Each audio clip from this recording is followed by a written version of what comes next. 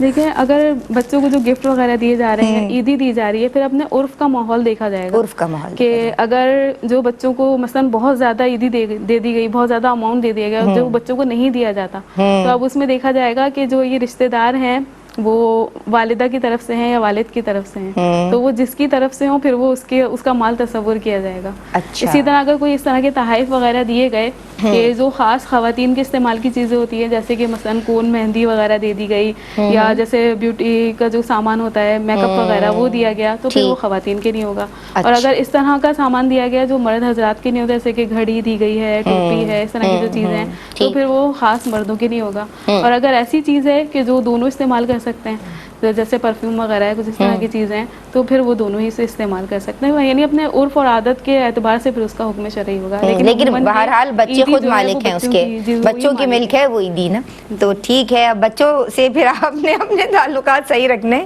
اور اس میں ایک مسئلہ یہ ہے کہ اگر بچہ نابالغ ہے تو اگر وہ اجازت دے بھی دے تب بھی بڑا نہیں یوز کر سکتا. اچھا نابالغ ہے تو اس کی اجازت سے بھی ماں باپ نہیں لے سکتے. بالکل. تو پھر کیا کیا جائے گا؟ پھر اس میں یہ کیا جائے گا کہ بچوں پر ایک یہ مسئلہ ہوتا ہے کہ نان نفقہ جیسے والد صاحب پر واجب ہوتا ہے, جی بالکل, لیکن یہ اس بچے کا واجب ہوتا ہے جو غنی نہ ہو. اگر بچہ غنی ہے تو اس کا پیسہ اسی پر خرچ کیا جائے گا. اب والد صاحب پہ نان نفقہ واجب نہیں رہے گا. لہٰذا یہ ہوگا کہ ان کے اگر عیدی وغیرہ کے پیسے آئے ہیں تو وہ ان کے ہی مطلب چیزیں ان سے کر دی جائیں. مثال کے طور پر چیزیں ان کو کچھ دلا دیں, کپڑے دلا دیے, یا اسکول کی فیس وغیرہ جمع کروا دی, کچھ کھلا پلا دیا اس سے, تو یہ بالکل اس طرح سے کیا جا سکتا ہے. اور ماں باپ زیادہ تر یہی کر رہے ہوتے ہیں, بچوں ہی پہ تو لگ رہا ہوتا ہے, ان کا اپنا بھی بچوں پہ ہی لگ رہا ہوتا ہے زیادہ تر. صحیح, بالکل ایسے ہی ہے. لیکن جب ہم وہ کرتے ہیں, کوئی برتھ ڈے وغیرہ کی ہے, گفٹ بہت زیادہ آ گئے, تو اب پیرنٹس کرتے ہیں کہ بچے کی وہ ملکیت میں آ چکے ہیں, لیکن وہ کیا کرتے ہیں کسی اور بچے کو گفٹ دے دیتے ہیں. اچھا گفٹس کا بھی جو دیگر مواقع پہ دیے جا رہے ہیں اس کا بھی یہی حکم ہوگا. جی بالکل. اب ان کو کرنا یہ پڑے گا کہ جتنی مالیت ہے اس گفٹ کی اتنا پیسہ بچے پہ خرچ کر دیں اور گفٹ جو ہے وہ کسی کو دے دیں. اچھا, تو یہ بھی مسائل رکھا جائے گا. اس میں بالکل خیال رکھنے کی ضرورت ہے. ٹھیک ہے ناظرین, اس پہ توجہ کرنی ہے. اور ماہ شوال کے اہم تاریخی واقعات میں چاہتی ہوں کہ آخر میں اس پہ بھی ہم کلام کریں. ماہ شوال کے اگر اہم تاریخی واقعات کی طرف اگر نظر کی جائے تو یہ سن 2 ہجری میں شوال کی جو یعنی پہلی تاریخ ہوتی ہے اس کو ہم عید کی نماز ادا کرتے ہیں, تو یہ پہلی مرتبہ نبی کریم صلی اللہ علیہ وسلم نے سن 2 ہجری میں ادا فرمائی ہے. سبحان اللہ. اور لیلۃ الجائزہ یہ بھی اسی میں آتا ہے, عید الفطر بھی اسی میں آتی ہے. اسی طرح حضرت عائشہ صدیقہ رضی اللہ تعالی عنہا سے آپ صلی اللہ علیہ وسلم نے نکاح اور ان کی جو رخصتی ہوئی وہ بھی اسی ماہ مبارکہ میں کی گئی, کیونکہ جو اہل عرب تھے وہ اس مہینے کو منحوس شمار کرتے تھے. نبی کریم صلی اللہ علیہ وسلم نے اپنے عمل مبارکہ سے اس کی تردید فرمائی. اس طرح کہ حضرت عائشہ رضی اللہ تعالیٰ عنہ سے نکاح فرمایا اور رخصتی بھی اس ماہ مبارک میں کی. اسی لیے علماء کرام اس ماہ مبارک میں نکاح کرنے کو, رخصتی کرنے کو مستحب قرار دیتے ہیں. اگر ہم تاریخی واقعات میں جنگوں کے اعتبار سے بات کریں تو غزوہ بدر کے 1 سال بعد سن 3 ہجری میں غزوہ احد یہی شوال کے مہینے میں رونما ہوا, اور اسی میں نبی کریم صلی اللہ علیہ وسلم کے عزیز از جان ام محترم حضرت امیر حمزہ رضی اللہ تعالیٰ عنہ کو انتہائی بے دردی کے ساتھ شہید کیا گیا. ان کا یوم شہادت بھی اسی مہینے میں آتا ہے. اسی طرح شوال کے مہینے میں ہی غزوہ خندق جسے غزوہ احزاب بھی کہا جاتا ہے وہ بھی رونما ہوا. اس میں بھی اللہ تبارک و تعالیٰ نے مسلمانوں کو فتح یاب فرمایا. اسی طرح غزوہ حنین یہ بھی تاریخی واقعات میں سے ہے, اور یہ بھی شوال کے مہینے میں سن 8 ہجری میں ہوا تھا. تو یہ کچھ مختصر یعنی جو ہے تاریخی پس منظر یہاں پہ بیان کیا, کیونکہ بہت زیادہ وضاحت و سرات کے ساتھ یہاں پہ بیان نہیں کر سکتے. الحج اشہر معلومات کے تعلق سے میں چاہتی ہوں کہ آپ کلام کریں. جی, شوال کے مہینے کو حج کے مہینوں کے اندر شمار کیا گیا ہے. اللہ تبارک و تعالیٰ نے فرمایا الحج اشہر معلومات, یعنی کہ جو حج ہے وہ مشہور یعنی ان مہینوں کے اندر ہے. تو ان میں سب سے ابتدا یہ معین مہینے ہیں. جی, معین جو مہینے ہیں ان میں ابتدا جو ہوتی ہے وہ شوال سے ہی ہوتی ہے. جی, اور پھر اس کے بعد شوال کا پورا مہینہ ہوتا ہے, اور آگے جو ہے جس کو ہم کہتے ہیں ذی قعدہ, اور پھر اس کے بعد ذی الحج کے یعنی شوال المکرم, ذی القعدہ اور ذی الحجہ, یہ تینوں 10 دن جو ہیں یہ حج کے مہینے ہیں. ٹھیک. اور حج کو بھی اگر دیکھا جائے تو اپنے آپ میں حج بھی ایک مکمل عبادت ہے کہ اس کے اندر اللہ تعالیٰ کے راستے میں سفر بھی ہے, جسمانی مشقتیں بھی برداشت کی جاتی ہیں، عبادات بھی ہیں، نمازیں بھی ہیں اور روزے وغیرہ بھی ہیں. تو یہ بھی ایک مکمل عبادات کا ایک کہنا چاہیے پیکج ہے کہ اس طرح موجود ہے کہ ہم ان عبادات کے ذریعے بھی ہوتا ہے. تو بہرحال اس کے اندر وہ 10 دن بھی آ جاتے ہیں جن کو الگ سے جو ہے ایک فضیلت حاصل ہے ہمارے معمولات میں، کہ عرفہ کے جو دن ہوتے ہیں، پھر اس کے بعد عرفہ کے دن کا روزہ، وہ اور اس طرح اور بہت ساری چیزیں ہیں جو کہ حج کے ساتھ منسلک ہیں. جی. لیکن بہرحال ابتدا جو ہوتی ہے وہ شوال کے مہینے سے ہی ہوتی ہے، لہٰذا اس اعتبار سے بھی شوال کی بہت زیادہ اہمیت ہے. ماشاء اللہ. حنا بہن نے سوال کیا کہ نفلی روزے رکھنے کے لیے ہم جو کیلنڈر فالو کرتے ہیں سحر اور افطار کے جو اوقات کے تعلق سے، تو وہ کہتی ہیں نفلی روزے جو شوال کے رکھ رہے ہیں، جو 6 روزے رکھ رہے ہیں، ان کو بھی کیا کوئی کیلنڈر فالو کرنا ہوگا، یعنی سحر و افطار کے اوقات کے تعلق سے رہنمائی فرمائیے. دیکھیں جو اوقات کا کیلنڈر ہوتا ہے یہ پورے سال کا ہوتا ہے. اچھا. اور اس میں آپ کبھی بھی نفلی روزہ رکھنا چاہیں تو آپ اس کو فالو کر سکتے ہیں. جیسے ہم رمضان میں، اب آپ اگر غور کریں، رمضان کبھی جنوری میں آ رہا ہے، کبھی فروری میں، کبھی کچھ مہینے آگے ہیں اس طرح. تو جو ہمیں ایک رمضان میں ہمیں مل جاتا ہے کیلنڈر کہ بھئی اس وقت سحری ہے اور اس وقت افطار ہے، تو اس طرح ہے. لیکن شرعی اعتبار سے یہ ہے کہ جو ہم نفلی روزے رکھتے ہیں اس میں نیت کا وقت ہے پوری رات. جیسے سورج ڈوبتا ہے رات شروع ہو جاتی ہے، پوری رات سے لے کر اگلے دن کی دعوی کبریٰ یعنی زوال سے پہلے تک اس کی نیت کی جا سکتی ہے. اگر کسی نے رات میں نیت نہیں کی اور اس کے بعد اس نے دعوی کبریٰ سے یعنی زوال کے وقت سے پہلے نیت کر لی، اس کا روزہ ہو جائے گا. تو ٹائم اگر آپ دیکھیں اس اعتبار سے تو یہ ہے نیت کرنے کا وقت. اور اگر آپ کیلنڈر کو فالو کرنا چاہ رہے ہیں کہ ہاں بھائی اس وقت ہم نے سحری ختم کر دی اور اب ہم روزہ افطار کب کریں، تو اس کے لیے آپ بالکل نماز کا جو کیلنڈر ہوتا ہے وہ لے لیں، آپ اسی کو فالو کر سکتے ہیں. اسی میں سے ہی کیلنڈر بنا کے آپ کو رمضان میں دیا جاتا ہے کہ آپ اس وقت سحری کریں اور اس وقت افطار. صحیح. سمینہ بہن نے کال کی اور صدف میں آپ سے یہ جاننا چاہوں گی کہ 2-3 سال سے ہم دعا گو ہیں سمینہ آپ کے لیے کہ وہ علیل ہیں، بیمار ہیں اور وہ روزے کچھ رکھ لیتی ہے ہمت کر کے اور کچھ وہ نہیں رکھ پاتی ہیں، تو پھر ان کے روزے چھوٹ جاتے ہیں. وہ یہ فرما رہی ہیں، یہ پوچھ رہی ہیں کہ اگر کوئی بہن بیمار ہے تو اور وہ روزے نہیں رکھ پا رہی ہے، یعنی اس طرح آن اینڈ آف رکھ رہی ہے، کچھ رکھ رہی ہے کچھ نہیں رکھ رہی، تو کیا قضا وہ کرے گی روزوں کی یا فدیہ دیا جائے گا، اور ان کا حکم جو ہوگا وہ بھی بتا دیجیے. جی، جب تک کہ روزہ رکھنے پر قدرت حاصل ہے اس وقت تک فدیہ ادا نہیں کیا جا سکتا. جیسے کہ انہوں نے خود وضاحت کی کہ یہ کبھی رکھ لیتی ہیں اور کبھی نہیں رکھ پاتی ہیں. تو اور ہو سکتا ہے کہ جو گرمی کے پہلے روزے تھے، گرمی شدید پڑی ہے تو اس میں نہ رکھ پائی ہوں، وہی لیکن ٹھنڈے روزے رکھ لیں. تو اب یہ جو چھوٹے دن آئیں گے سردیوں کے، اس میں وقت بھی کم ہوتا ہے تو روزے کا ٹائم کم ہے، آپ اس میں رکھ لیں. اور اگر پورا ایک ساتھ نہیں رکھ سکتے تو جیسے پیر کو روزہ رکھ لیں، جمعرات کو روزہ رکھ لیں. اسی طرح یہ جو چاند کی 13، 14، 15 کی تاریخیں ہوتی ہیں، وہ اس کے ایام بیت کے روزے ہوتے ہیں، وہ رکھ لیں. اس طرح یعنی متفرق طور پر رکھ لیں کہ جیسے اب یہ حج کے ایام آ گئے تو ہوتا ہے کہ نوافل روزے رکھیں، تو آپ اس کی جگہ اپنے جو قضا روزے ہیں انہیں ادا کرتے ہیں آہستہ آہستہ. اور پہلے یہ کہ ایک اس کو کاؤنٹنگ آپ کر لیں کہ کتنے روزے ہیں. خواتین کی غلطی یہ بھی ہوتی ہے کہ نہ وہ کاؤنٹ نہیں کرتی ہیں، وہ بولتی ہیں ہم بس رکھے چلے جا رہے ہیں. تو اس میں آپ کو ایک ہوتا ہے کہ تسلی بھی حاصل نہیں ہوتی اور آپ روزے بھی رکھ رہے ہوتے ہیں. تو آپ ایک پورا ایک کاؤنٹ کر لیں کہ کتنے روزے، اور پھر اس کو باقاعدہ آپ کٹ کرتے چلے جائیں، جتنے رکھنی ہے اس کو کینسل کر دیں. تو ایک آپ کو تسکین بھی حاصل ہوگی کہ میرے اتنے روزے ہو گئے، اب اتنے باقی رہ گئے. اگر آپ کو ایگزیکٹ نمبر یعنی معلوم نہیں بھی ہے تب بھی آپ ایک رف آئیڈیا تو لگا ہی سکتے ہیں نا کہ بھئی اتنے ہیں. تو وہ اگر 5-10 اوپر ہی ہو جائیں گے تو کوئی غلط بات نہیں ہے، آپ زیادہ ہی رکھ لو. لیکن ایک ایٹ لیسٹ ایک آپ لسٹ مینٹین کرو، تھوڑی محنت کرو، تھوڑی کوشش کرنی چاہیے نا اس کے لیے. میں آپ کی سمجھ آؤں گی. اور جان بوجھ کے جو لوگ روزہ چھوڑ دیتے ہیں اور اس کی اہمیت کو نہیں سمجھ رہے ہوتے، ان کے لیے روزے کے فلسفے کو واضح کیجئے. کیا پیغام دیں گی میری بہنوں کو؟ دیکھیں، اللہ تبارک و تعالیٰ نے رمضان کے روزے جب فرض کیے تو اللہ تعالیٰ نے فرمایا اس کا سبب کہ لعلکم تتقون، تاکہ تم پرہیزگار ہو جاؤ. اور پرہیزگاروں کے لیے یہ اللہ تعالیٰ نے فرمایا کہ اللہ تعالیٰ کی بارگاہ میں سب سے زیادہ مکرم ہے. جی.